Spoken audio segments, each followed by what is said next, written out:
nakatikim ka lang ng konti, feeling mo rich kid na ng Pilipinas. Nakakain ka lang ng corned beef, ayaw na ng sardinas. Kapag may inuman dun sa inyo, wala nang nagyayaya. Kapag lasing, tamang kung fu. Kung pumulutan, mayat maya.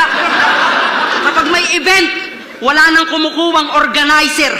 Kabataan, iwas droga, ganto itsura ng performer. Alam naming di ka adik, sadya ka lang mukhang lulong. Pero ang sarap mong ikulong, ipasundot sa bata ng tingting sa ilong. Pero, huwag kayo.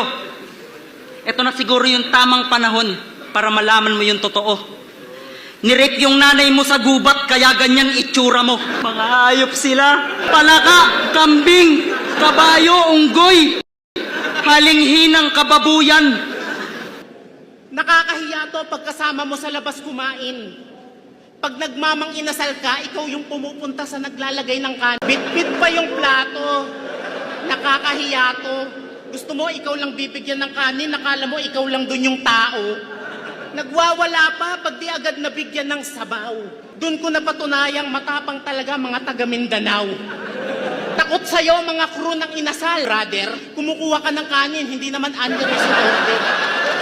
Puti yung plato mo, sir. Bata ka pa lang, halata ng Becky ka. Madalas kang mahuli ng tatay mong naka-baby bra. Only son, anak na nag-iisa na gustong itakwil ng ama. Kasi dati ang cute mo nung bata ka, nung nagbinata ka, buwisit ka na. Siyempre, alam nyo na, pag nandito, ang pinakamalupit na hurado, eto, ibabase pa rin natin sa pakisama. Pero siyempre, marunong tayong tumanggap ng bagong tropa. Siyempre, tropa kayong mga yun, pero tumatanggap ako ng bagong kaibigan, kaya eto, dalawang Bicol boys, tropa ko na yung mga yan ngayon. Solid sila. Round 1, binigay ko yun sa kanila kasi parang nakuha nila yung loob ko.